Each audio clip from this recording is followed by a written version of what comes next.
Dokavať to neposerem. Dokavať to neposerem.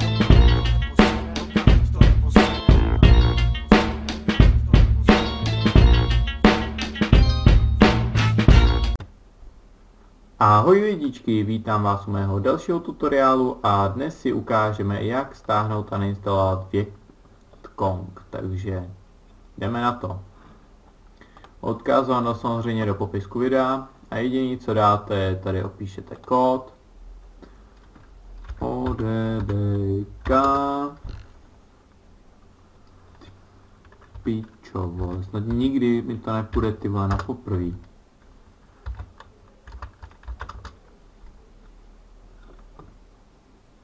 Dobrý, na potřetí.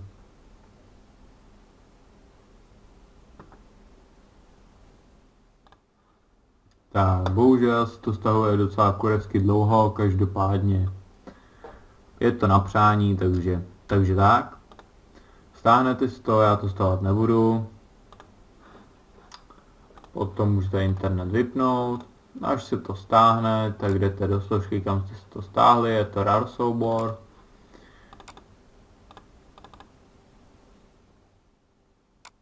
Ty vole, no, tady je ten RAR soubor. Celou složku vezmete a jenom extrahujete někam, kamkoliv chcete. Třeba na plochu, to je jedno. Dáte extrahovat, potvrdíte OK a normálně se to bude extrahovat. Já to extrahovat nebudu, protože je to velký, je to kolik? Ty vole.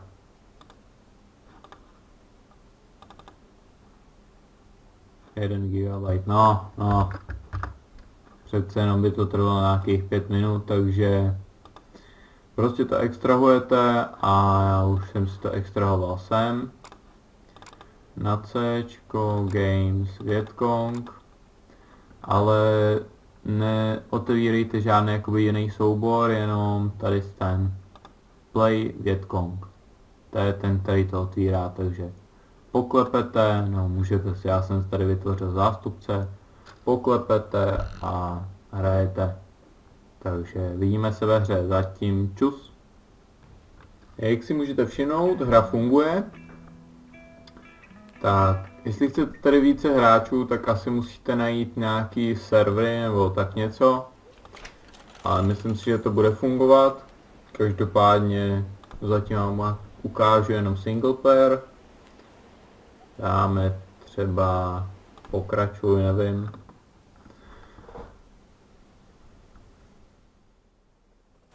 Tak co CJ, jak bylo v Saigonu? Zase si vyváděl jako No, jsme tady přiletěli jsme na nějakou základnu. Já už vím, že když jde o Vrtulníkem, který byl asi před 5 vteřinama, tady už to není. A mám jít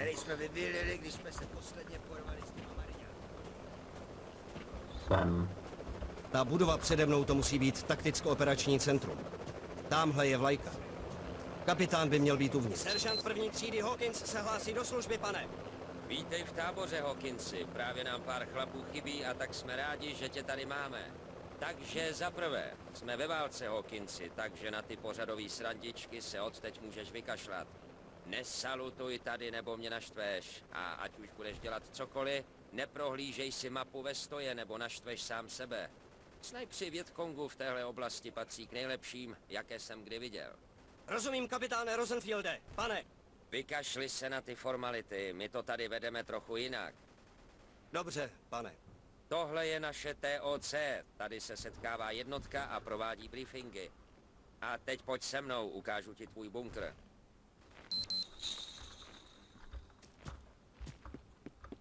Pozor, budeme mít vlastní bunkr, ty vole.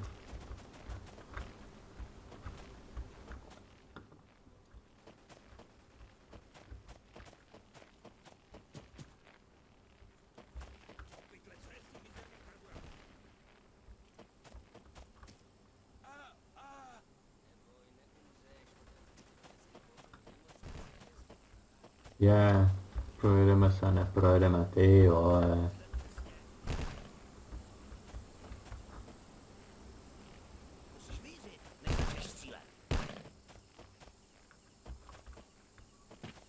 Tak tohle je tvůj bunkr.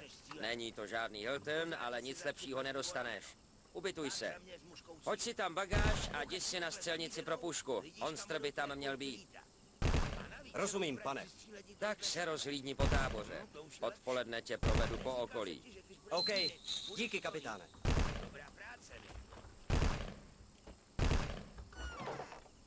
Ty vole, to si musím přenastavit.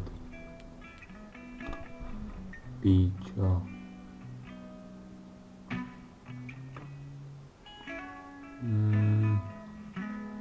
Že je enter, kurva, vole.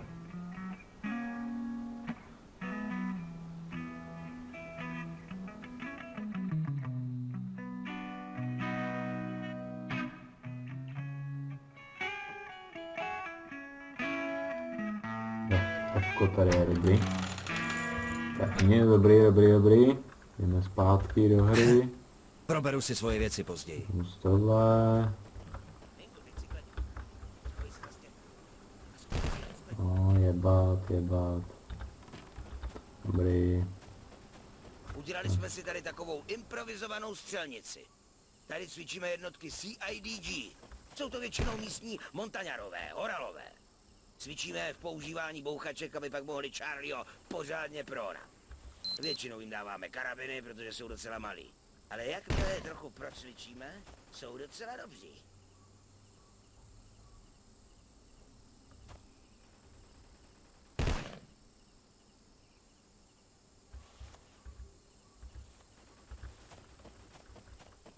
Něco tady dál už nic, dobrý. Jestli zastřílet, píčo. Teď jsi měl bouchačku naposledy v ruce, Hawkinsi.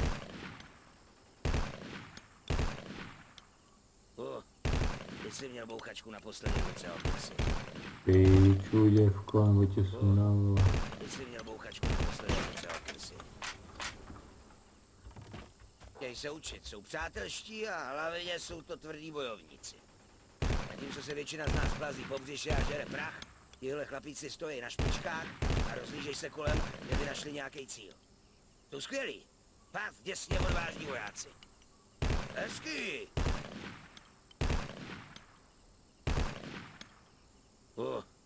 Teď jsi měl bouchačku naposledy v ruce, Hawkinsi. Píču, nebo tě sundám, ty mrtko. Vezmu si tady ještě tu pušku. Nemůžu, jo. No. Tak jebat, vole.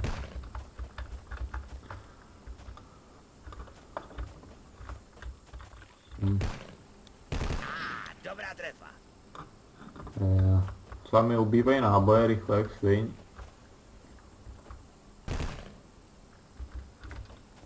Máš všechno zařízené? Všechno OK? Dobře.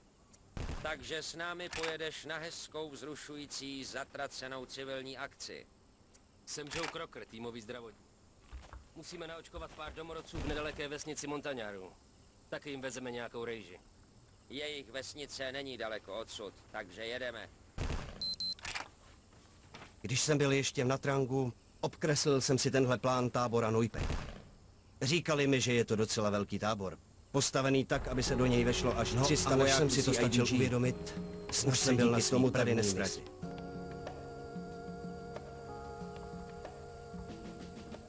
Tak jedeme na projížďku teda.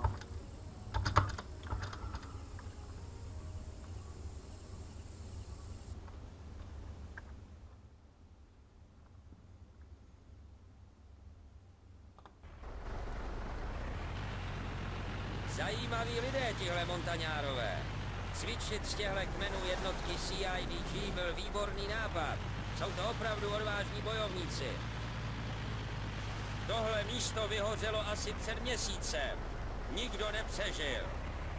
Muži z vesnice byli se svými ženami a dětmi nahoře v táboře CIDG, tak se Charlie pomstil na farmářích a starších, kteří zůstali ve vesnici. Bastardi. Po útoku jsme jich většinu dostali, ale víš, jak to chodí. Zlikviduješ jednoho a na hranicích už jsou připraveni 3 další. Náčelník nás asi pozve na drink místního oblíbeného driáku. Rýžového vína. pokud se to stane, budeš hodný chlapec a vypiješ to, i když to chutná a smrdí jako benzín.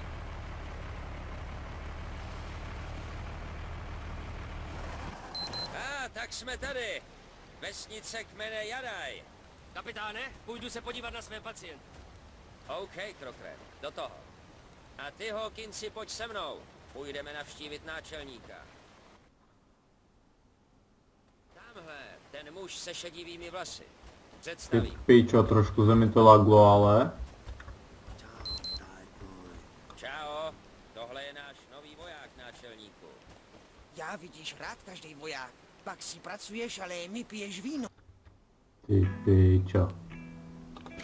No, každopádně jebat.